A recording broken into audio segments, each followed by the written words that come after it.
Hello music lovers, welcome to the channel. Thank you so much for dropping by. I truly appreciate it. And this video is a gift, a Christmas gift to my fellow Yes fans out there who subscribe to the channel, watch the channel. This is part 2 of my exclusive interview with Steve Howe, guitarist for Yes. And I did the first part of this interview last year at this time, and the interview covered a lot of things outside of Yes that Steve was involved in, like joining Asia, leaving Asia, going back to Asia, forming GTR with Steve Hackett, record company politics and management politics and all that, and other things that really piss off Steve. Tales from Heated Moments is the name of that video, and I'll include a link for you to check that one out. And this interview with Steve Howe has really picked up a lot of steam this year in 2020. Even though I released it late 2019, it's my most watched video in 2020. I also got a lot of feedback on this interview too, and it was all over the place. Many of you wanting to hear part 2, a lot of you interested in hearing the rest of the interview with Steve, and there were also a few of you that didn't like the fact that I was in it. That's right, didn't want to hear me. Just want to get right to the interview. This is what some of you said. Here's one from Dave Sanderson. Who cares what this bloke with the beard thinks? I'm having to forward through him to get to Steve Howe. And here's another one. I'd really rather hear the interview than hear you talk about the interview. And another one. Just get on with the interview. Not interested in you. Yeah, well, Phil from the UK, he knows what's going on. That's unfair. The interview was 20 years ago and needs some background to put Howe's comments into context. I appreciated the background information. Yeah, plus, Steve was the only one on a microphone. You can't hear me asking questions or interacting with Steve, so there would be no context as to what's going on. And anybody who watches this channel knows that I like to kind of flesh things out. But for you impatient Yes fans out there, you want to skip right to the interview, check the description below and I'll have your timestamps for you, all right? Now, here's some other comments on the video. Got this one from Sunfellow. Says Peter Banks and Steve Howe didn't bring blues into Yes. Steve has spent his entire life avoiding blues. Banks brought a lot of great jazzy playing. Steve brought several styles, jazz, classical, and country. And yeah, this is a response to a mistake that I made in the video where I mentioned that these guys brought blues into Yes. Yes is not a blues band. These guys don't play blues. Steve Howe, of course, brought in great influences from some of his heroes like Chet Atkins and Wes Montgomery, Les Paul, and Kenny Burrell, as Sunfellow mentioned. Thanks so much for bringing that up. I appreciate the correction on that. On to the next one here. This one from Rob Marsden. He says, great in-depth interview with Steve, answering the typically unasked questions we all want to hear. The more I hear these interviews, the more I realize how articulate and accurate are the maestro's thoughts and opinions. Thanks for that, Rob. Then there's Juan A., who can't believe that I didn't hear about Steve Howe until Asia. He says, never heard of Howe until Asia? Where were you in the 1970s? Yeah, Juan, I know it sounds crazy, but I can't help when I was born. I was born in '69, so I spent the 70s kind of, growing up. And by the time I get into my early teens, it's time for Asia and the 90125 era of Yes. And that's when Yes came on my radar and Steve Howe came on my radar. For some reason, I heard all kinds of great music in the 70s, Queen, Rush, Boston, whatever, Zeppelin, Who, never heard of Yes for whatever reason. So it took Steve Howe and Asia to get me going down that rabbit hole. Now here's another one from 2112 Relayer. Been a long time since I've viewed your channel, all the Steve Howe interviews that I've listened to and read over the years, and there is not one until now that I've heard him directly mention the Yes cinema version music. Thanks for that. Yeah, Steve was really candid about the 80s version of Yes, even went as far as saying that he didn't like it. He didn't think that sonically it was in keeping with the classic style of Yes. He didn't like the guitar technique that Trevor Rabin brought into Yes, which I thought was unfair because Trevor Rabin, as I've said before, he never wanted to join Yes, never intended to carry on anything that anybody else was doing, and never wanted to be compared to Steve Howe or any of that. That whole 90125 lineup turning into Yes was a record label concoction. And this is something that Steve Howe also talked about in the interview, was about all these record labels carving up groups and all this stuff. Now for Yes, it happened to work out great. They called it Yes, #1 hit single with Owner of a Lonely Heart, top 5 album. So it all worked out for him, but it doesn't always work out. Steve Howe, unfortunately, has caught the bad end of those kinds of deals, and he talks about that in the interview too. Here's another comment from David Carlin. He says, could you also please cover some of the recent comments by Steve on how a reunion with John Anderson is impossible? So yeah, David, be sure to check out my video, Reunion Roundabout, which I released this year, 2020. Actually, the most popular video that I released in 2020, and it goes into all the reasons why you're not likely to see a Yes reunion at all, including why Steve doesn't want to work with John Anderson again, why that's not likely to happen. So check that out. I'll have it also linked in the description below. Now, as for this interview, if you want more backstory, check out the first part, but just to quickly recap, this is an interview that I did with Steve Howe backstage, Jones Beach, the amphitheater there in the summer of 2000. This was the Masterworks tour. This was the one where they pulled out a lot of great pieces from their best albums. I'm talking about, I think it was Yes album, Fragile, Close to the Edge, Tales from Topographic Oceans, and Relayer. And so they didn't play anything after 1974. Now, a lot of times bands, they go out and they play the new album, the last album, or something from the last few albums. Yes goes out and they do a tour where they don't play anything that they've done over the past couple of decades. So when I opened the interview with Steve, I threw him a curveball. I said, Steve, how does it feel going on stage and not playing anything that you've written for the past 25 years? And this is what he had to say. Well, the second question is rather inviting. Going on stage playing things that I haven't written for 25 years. Yeah.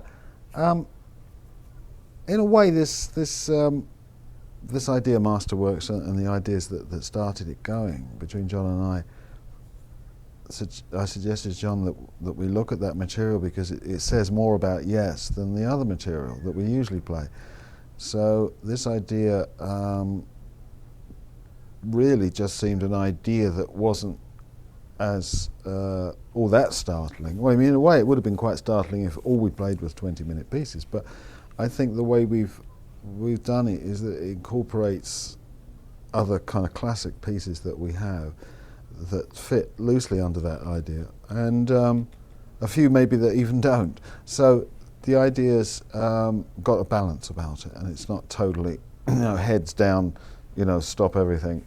It's got some accessibility, because with the larger pieces we may have had something that was hard to be accessible because it was maybe too abstract. But I'm excited because we've always had Close to the Edge as a piece that we've got under our belt. We know how to play that.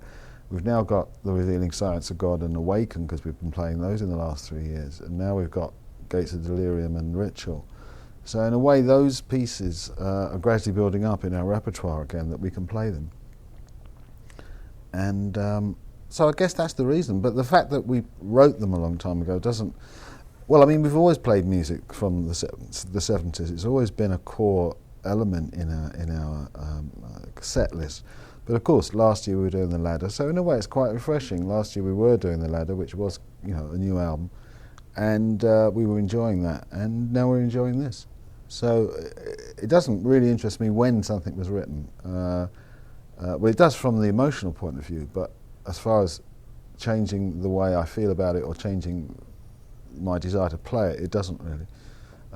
Sometimes I like the older material more myself because it's more solid, and it was well written, very sometimes strangely but interestingly arranged, and so we're learning about our old music all at the same time. Yeah, I agree with Steve here, and I think it's really cool what he said about how, look, a great song is a great song, and it doesn't matter when it was written, it's still great to play 20, 30 years later, and I believe that's what they call a timeless classic, right? I mean, look, we still have symphonies that are playing Beethoven and Bach. This stuff is getting passed down because it's so great, and we're already starting to see, people from all over the world having their own tributes to Yes, and this is going to be the way it is going forward. So a lot to look forward to with that, not only with Yes, but with a lot of other bands too.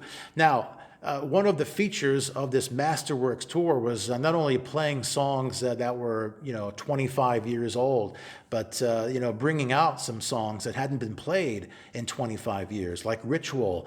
Gates of Delirium they hadn't touched in 25 years since the Relayer tour. And it's a very complicated song. It takes up the whole first side of the Relayer album. So I asked Steve, what was it like bringing Gates of Delirium out? Was it a difficult song to perform now, 25 years later?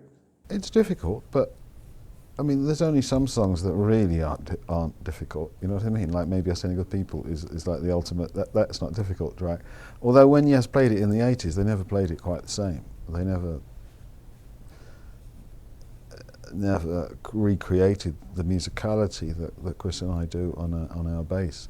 So I like the fact that we do that pretty well, but it's not difficult. Gates is colossally difficult. It's taken a lot of rehearsal, not only on my own time when I sat there for about a week, really detailing, the pieces we're playing now. Other pieces that we didn't actually play, I know better than I used to.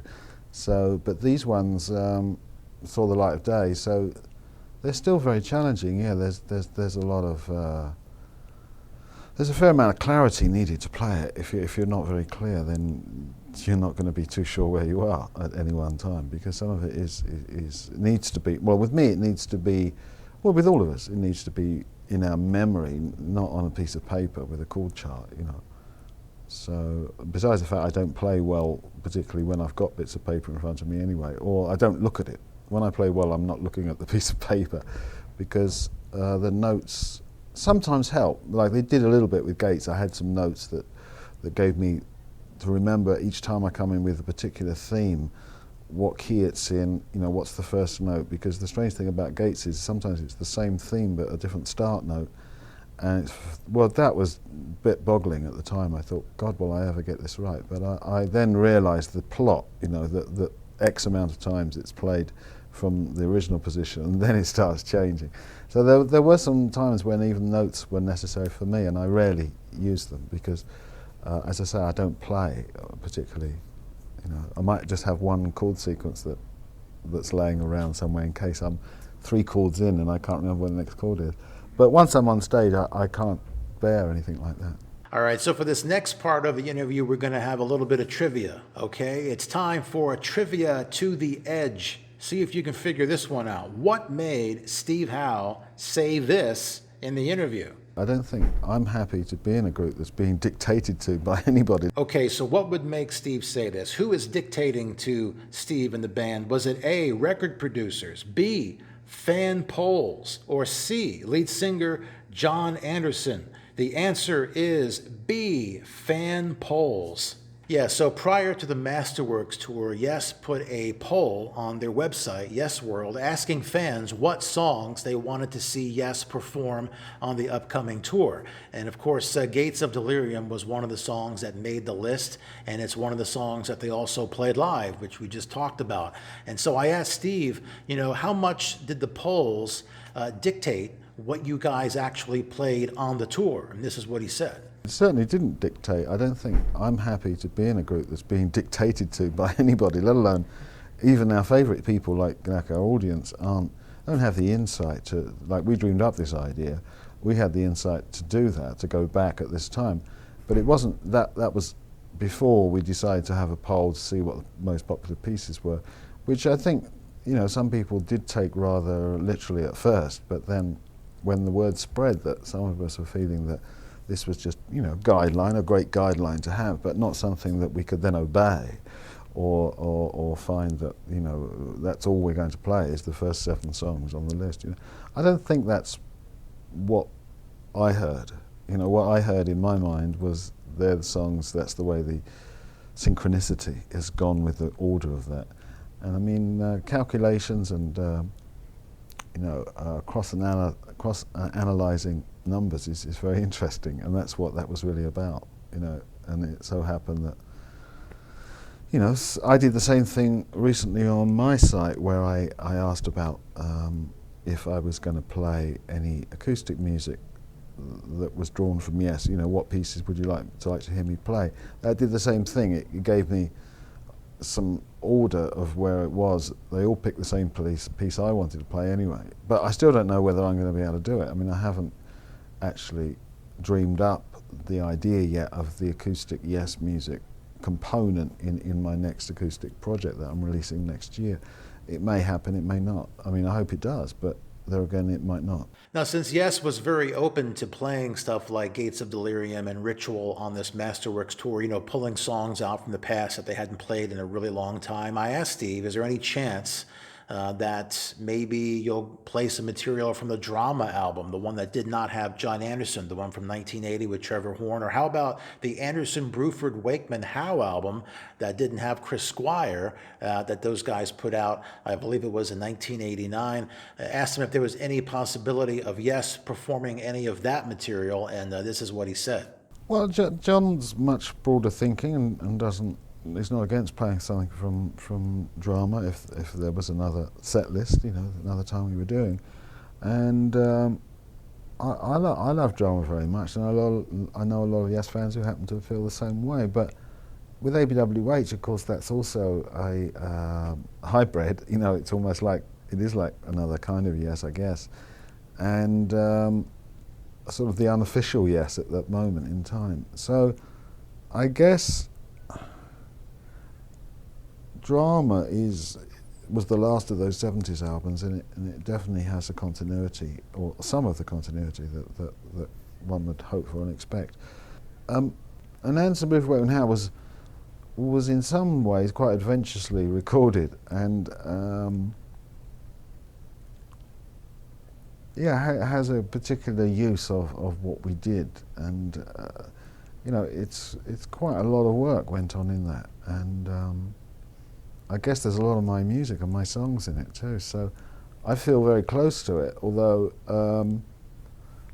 I'm mainly like Brother of Mine. That's the piece I kind of mainly think of that really does exemplify the overall idea of what that record was. Some of the mixing was a bit strange, and some of the guitar work, particularly on a B-side called Vultures in the City, was kind of strangely, but it was a transition time, considering what a transition time it was when Union was going to be an album that was even more out of our hands. What little control we had over the mixing was only very small, but it was more than we had on Union, so not really happy with the mixing. But there again, it's finished.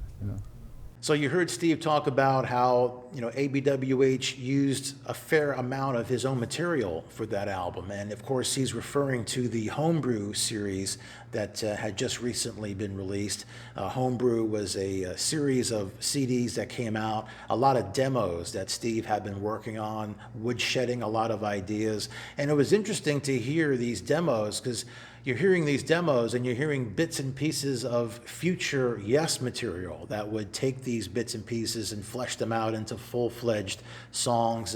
Particularly, there's this one song called Follow Your Heart, which is basically the guts and the raw materials for When the Heart Rules the Mind, which was a big hit for GTR in, I think it was 86. It was a top 20 hit, I believe. And so I asked Steve, what do you think about when your demo becomes something else? Is that a change that you welcome? And this is what he had to say. Well, yeah, usually I do. Yeah, I mean, if it's a collaboration that I'm encouraging, and obviously that was with Steve Hackett, he had some ideas, and I had some more ideas from other music, and we kind of pooled them all. And I was quite happy to see the verse go, and even that chorus, because in a way, I still had it, and until I put it on Homebrew too, I didn't know whether I was ever going to want it.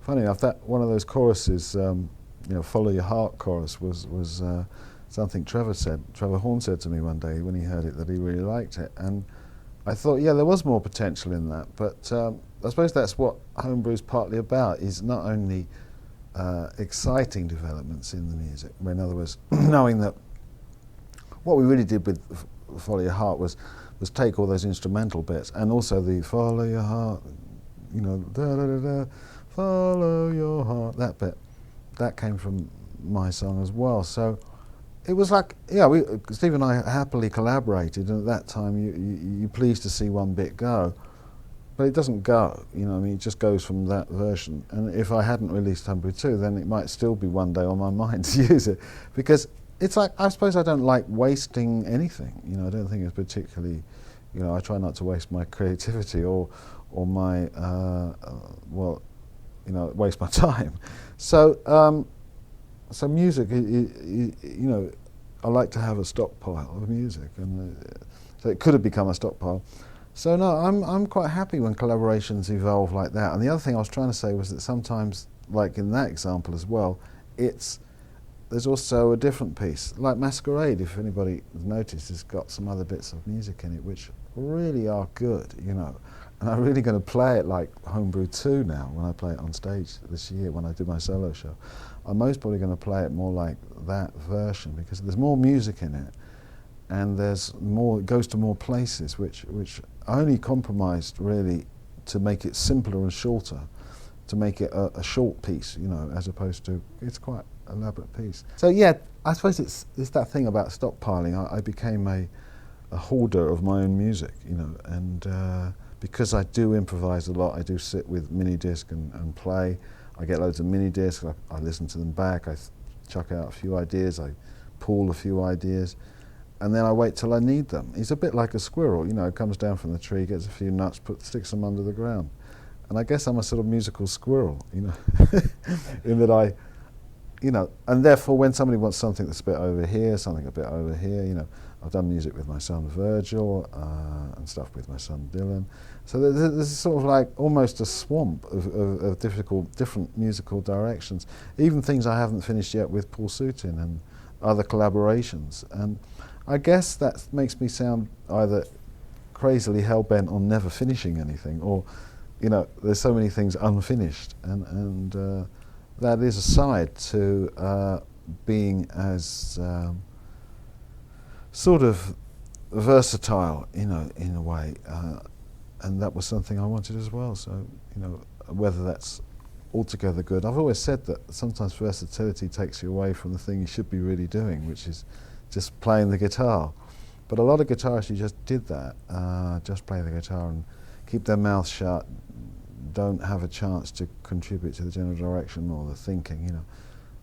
I suppose that wasn't for me, you know, and you know, I wouldn't have said it 20 years ago, but yeah, I'm sort of opinionated and you know, these things.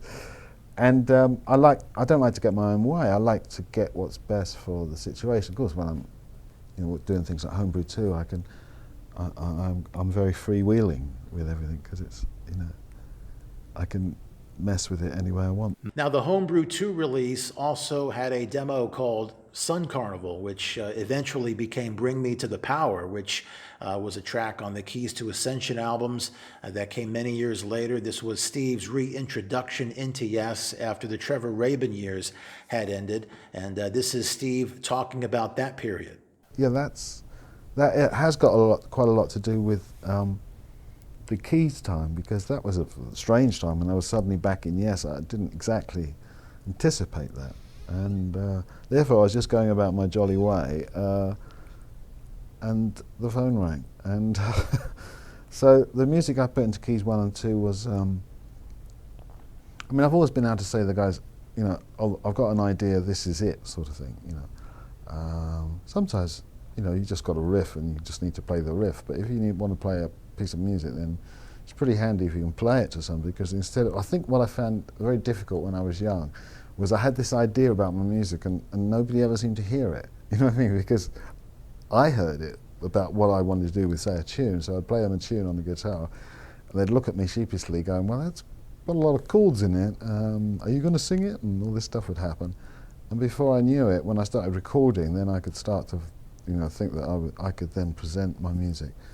better and better. And even when I was in Asia, I wasn't doing that very well, because I'd only really gone multi-track in 1980.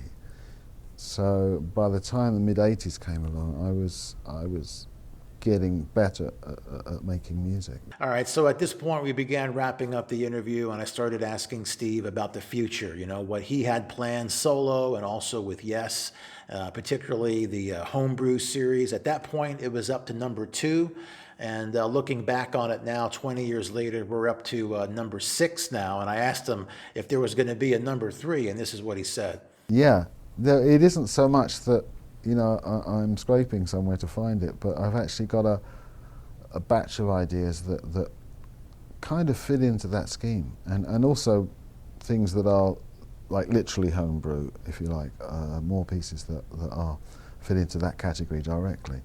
But it depends. I'm keeping that option open, yeah, because I never thought I'd enjoy seeing like volume of something coming through. It's very exciting, feel a bit more like an author than a musician, you know, because this stuff's kind of thrown off me when I don't even know what the music is myself, really. You know, I'm just inventing it.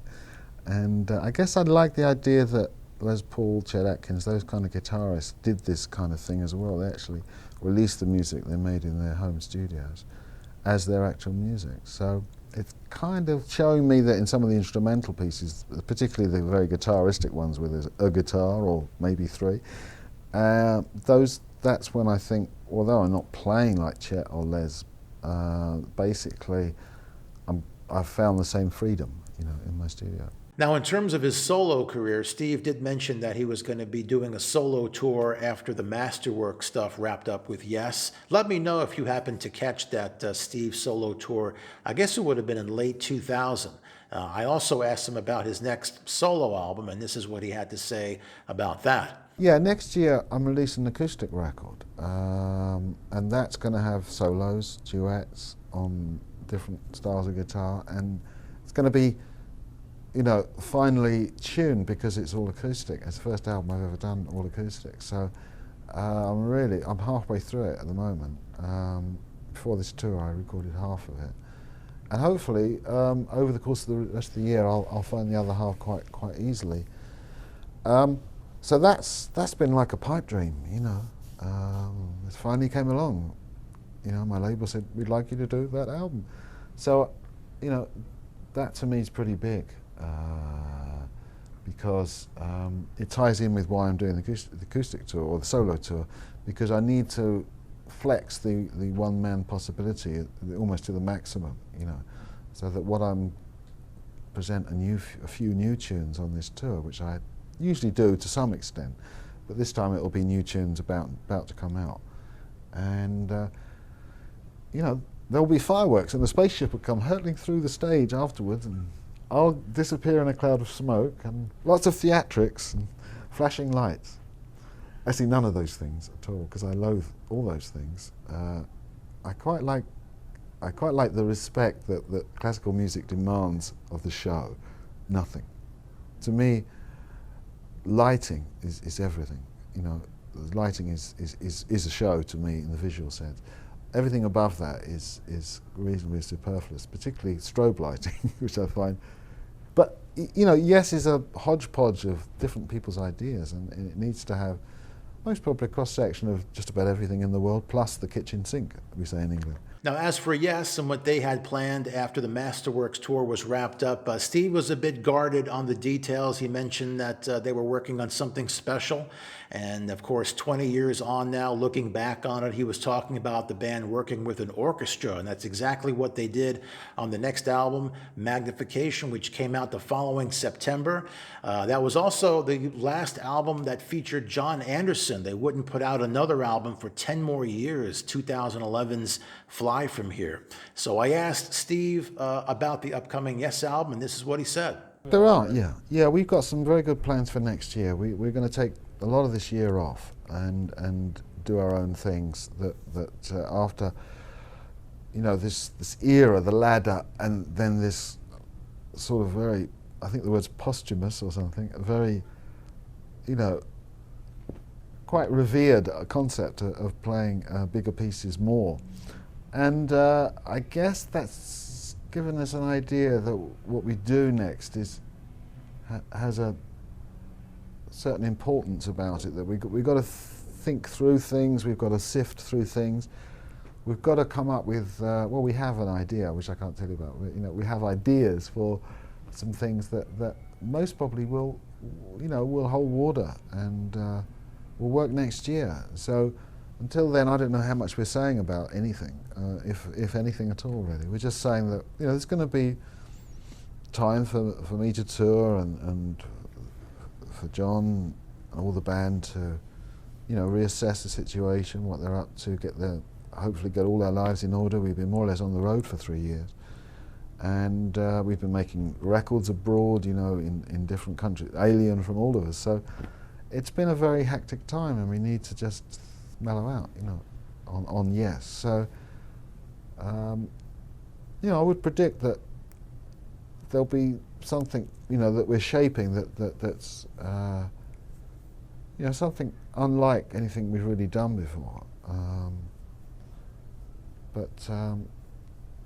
There's something cooking. We're cooking something in the oven. So there you go. Hope you guys enjoyed the interview. Thank you also to Steve Howe for letting me get to spend some time with you backstage there in Long Island 20 years ago. My favorite Yes tour, Masterworks. Hope it comes out on DVD or something. Would love to see that.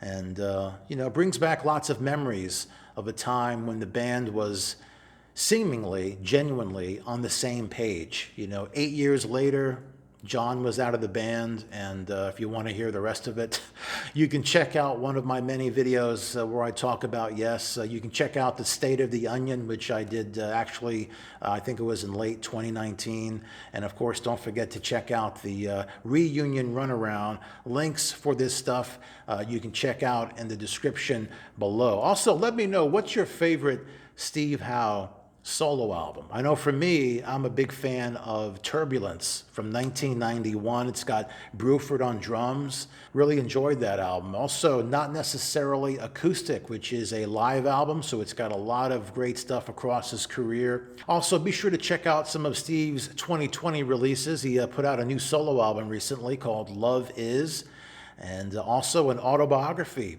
All My Yesterdays. I've heard from some of you talking about this. Let me know what you think about that book. I have not read it personally, can't give any comments on it, but let me know what you think about it. Anyway, guys, thanks so much again for watching. I truly appreciate it. Be sure to give this video a thumbs up if you enjoyed it. Hit that subscribe button too. And also, I hope you guys have a great holiday. All right, take care, and I'll see you soon.